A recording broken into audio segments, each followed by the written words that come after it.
Today we're talking with the Superintendent for the New Orleans Police Department, Shaun Ferguson, and Sergeant Latina Jolivett, who works in the Victim Services area, and we're thrilled to be able to speak to them today with the National Crime Victims' Rights Week because they do such an outstanding job working with victims and their families. So thank you folks so much for being here today.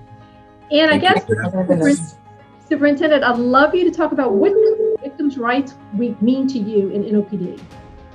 So, I'm glad that we're able to have Sergeant Jolivett with us, who spearheads our victim witness unit in its entirety. This week is an opportunity for us to share resources and inform our victims as well as our witnesses of all of the resources that we have available for them, such as safety planning, victim advocacy, walking them through the criminal justice process and letting them know what direction they must take or they must go into in order to fulfill or look for some sort of closure in their particular incident or case.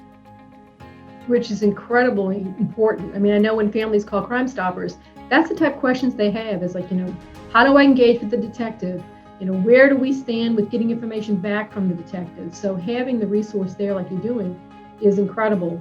I also know that y'all have social workers too embedded in the different districts. Can you tell us about that, which is amazing? Yes, that is another great initiative. We have our social workers embedded in various districts, 4 of our 8 districts right now, in which they are actually working with the community on different problem-solving issues, be it domestic violence, be it something with regards to a case in its entirety, like you said, trying to have that relationship or that rapport with the investigators in itself.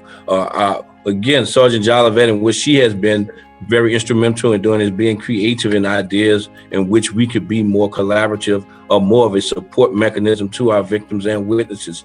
She most recently created this Next of Kin initiative in which we are able to work with family members of victims as well as witnesses to help attach them to some resources and walk them through a process that also give them what we kind of would see here internally as a peer support from others who have experienced things that we may have experienced ourselves. Definitely. And Sergeant, tell me about your background, because before you tell me about Next of Kin, I think people really need to understand all the wonderful things in your experiences because it's such a perfect fit. Thank you, Darlene. Thank you, Chief. So I am also a licensed master social worker in addition to being a sergeant. And my passion has been victim assistance, just making sure that people are properly informed of the rights and services that are available to them, and also making sure that they're connected with the needed services that are vital to just them healing after victimization. So, it's been an honor to work in this position to assist victims of crime for over 12 years or so, but just to make sure that we connect people and let people know that we do care and we are concerned about their family members, the people who lost their loved ones, or just connecting victims to resources and making sure they have a place that they can actually call and get answers. Definitely, and I think that's so incredible because a lot of agencies don't have the resource to be able to do that. But y'all have really taken the lead, and just kudos to NOPD for doing that. Now, the Next of Kin, which is such a cool idea and such a needed program. Tell us about that and when it's going to happen.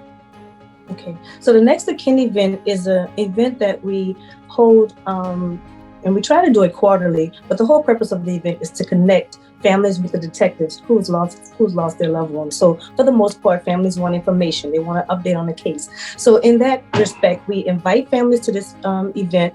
This is probably the only event during National Crime Victim Rights Week where it's invitation only, but it's only to ensure that the detective is there to meet with the family along with other resources. So they'll be able to meet our other partners who assist families throughout the year, making sure that they have compensation and counseling and other resources. So the whole purpose of the event is just to connect the families with the detective. And we took the opportunity to educate them a little bit about the process, a little bit about each agency throughout this particular event. So it'll be held on the Tuesday of National Crime Victim Rights Week, that is the 20th. And for the most part, like I said, it's invitation only. It's going to be held at one of our local churches with Pastor Brandon Boutin. And for the most part, they'll be there we'll be on site to be able to answer questions and guide them in the right direction so that we can also still in the end promote healing. And what are some of the agencies that are participating with you? So we have the Orleans Parish Sheriff's Office. We have Silences Violence, and of several of our other partners who are going to be there. Even units, several of our social workers are going to be there from, in their various districts. They can actually get a chance to meet the social workers there, and just know that collectively we are concerned about, what they're going through, and we're concerned, and that, we're concerned about their loved one. And so how do families find out about this? I know it's by invitation only, but how do they get their name on that invitation list? So if they want to contact me, they're welcome to at 504-658-6795. However, the individuals who we're inviting to this particular event is not going to be a one-time thing. So even after National Crime Victim Rights Week, we will be having periodic events. They can contact me at that number, but the ones that we're contacting, like we're going after people who, generally what we do is when we initially contact the family, we talk with them when the initial incident happened, and then we follow up with them throughout the year. So the families that I'm inviting generally are families who, they have the same question, like what's going on with my case, things like that. And I'm sure that they have many families. So even if they call in and they don't get to attend this particular event, they still can attend one in the future, because we do have a list for that as well. And how far back are the cases that are being invited to the next account? So currently, I have cases from 2019 and 2020. I'm sure that they have many families, like I said, and we don't want to exclude anyone. However, some of the partners have sent in recommendations to families who have wanted an update on their case. And so we're just trying to make sure that we actually have a detective available, to be there to meet with the family as well. There's the opportunity for the family to also meet with the peer support, like the chief said. We have identified about 5 peer supporters, and those individuals they actually lost their loved one as well. So they're a little bit stronger, and motivated to actually reach out and assist other families and kind of help them through the process as well. And so they're going to call and check on them, but they'll have an opportunity to meet them as well at this particular event, but also just connect more with their detective and have a time to sit down and talk in a place that's not so formal. So, So Chief, I guess, in closing, what would you like to, any other messages you would like to give to families out there, and particularly even coming forward and working with NOPD so that, we have this team approach to solving all the crimes that are happening? And that is what it's about. It's about a holistic approach. We have a great partnership with you at Crimestoppers, giving them that avenue to report things anonymously. But the buck does not stop there. There's an investigation that must continue on. And then after an arrest is made, there's still a process that the family will have to go through. And this is about attaching them to resources and walking them through that process and letting them know that they are not alone, and we have not stopped working for them and for their loved ones.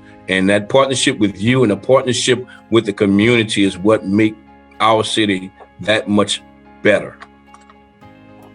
Absolutely. And on behalf of Crimestoppers, we really thank you guys and ladies for everything you do every single day. We know how difficult this task is. And just keep up the good work. You are reaching lives, you're making people feel safe, and more importantly, have some closure. Thank you so much. Look forward to participating with you guys, and we'll see you. Look forward to seeing you. See you next week. Thank you. Thank you. Thank you.